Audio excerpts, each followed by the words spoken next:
Tom is with us to start us off in Grand Rapids, Michigan. Hey, Tom, welcome to the Dave Ramsey Show. Hey, Dave. Hey, Chris. Thanks for taking my call. Sure. What's up? Hey, so my wife and I are about to close on our second home. We're about 25. I'm 25. She's 26. We have enough between cash and investments to pay for the whole home in cash. The problem is a lot of it is in investments, and a lot of it, about half of it, was put in around April. And so we're looking at paying potentially short-term or long-term capital gains in a couple months if we were to take it out. And we're kind of just like, it's gotten to a large number, and the amount of money that, I could be potentially making year over year, just, in steady growth, being in good mutual funds, I'm weary about taking that large of amount of money out and not just continuing to let it grow, and especially since the mortgage rate is so low. Now, Tom, how much money were you talking about? You're saying a large amount. Give us some specifics. So I got about $160,000 in cash, and I have about $430,000 in investments. And what's the basis on that $430,000? What do you mean? What'd you pay for it? So I have about $245,000 in actual cash that was put in. No. That's what you put in to make $400,000? Yeah. So you got a $200,000 gain in 9 months. Yeah. Okay. All right. And so, you're going to pay ordinary income on that, so that's going to be pretty heavy. Right. It'll be pretty hefty. All right. So that's question one. And then the overarching question is, do I pay $600,000 for a house and pay cash because mortgage rates are low? Yeah. It's $535,000 is the home cost. Mm-hmm. And so, my thought is we're both maxing out our 401ks. We make just a little over $200,000 a year, mm-hmm. and we could just divert roughly $60,000 a year for the next 6 years or so, or mm-hmm. After the 20% down, 6-7 years, and just do it that way, rather than emptying all of our investments and stuff and paying cash. It's the only debt we would have. All right, let's pan back just a little bit, because there's 2 or 3 different answers, and it's the nuances of it. Okay. Number one, where do we want to end up 10 years from now? Let's pan back that far. 100% of the time, all of the data that we find, 100% of the time you're going to want to be debt free. Right. 10 years from today. Okay. Or 7 years from today. Or, as you said, 6 years from today.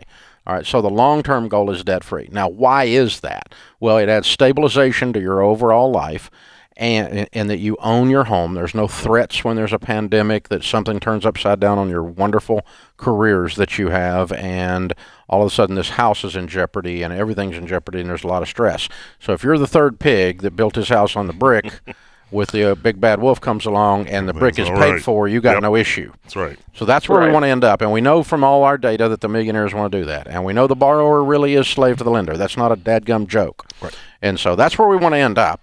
So in light of that, I figured out I don't borrow money ever for anything. And so I would be looking at a delayed closing on this to get me past the capital gains date.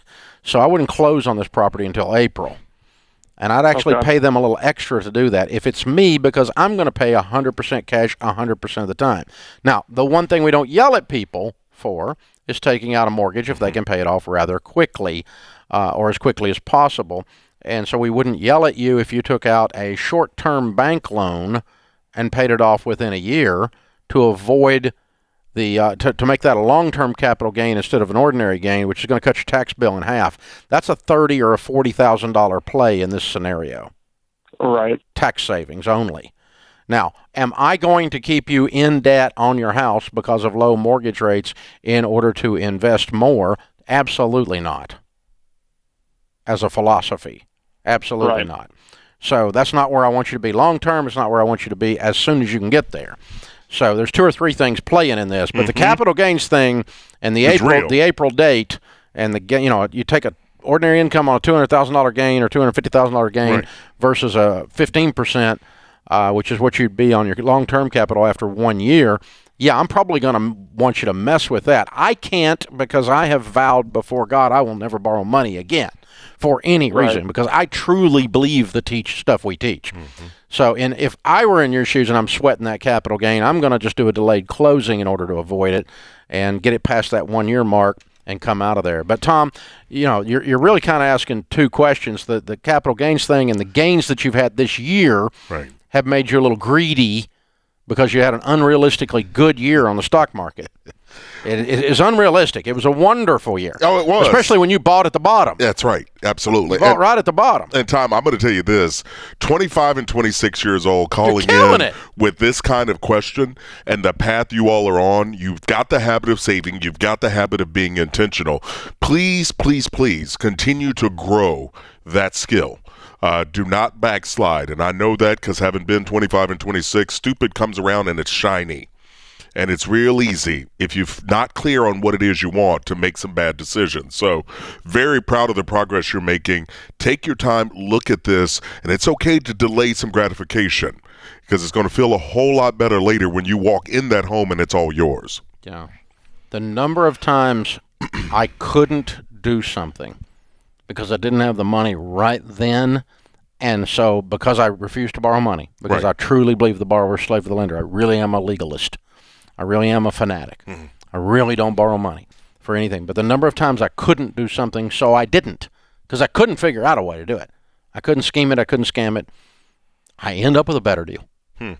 Like, let's say he said, okay, I can't do this if I'm not going to do a delayed closing because I'm unwilling to pay the capital gains and I'm unwilling to borrow money. Right. Okay. And so we're going to, and then the seller says, no, won't do a delayed closing. You lose the deal. Yeah. You know what you end up with?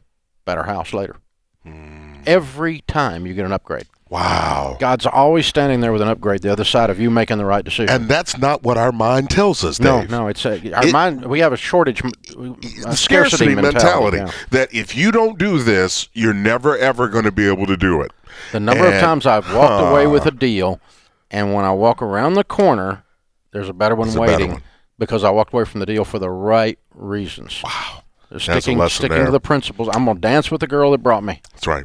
I mean, this debt-free thing, it brought me here. It's real. This investing thing, it brought me here. This outrageous generosity thing, it brought me here.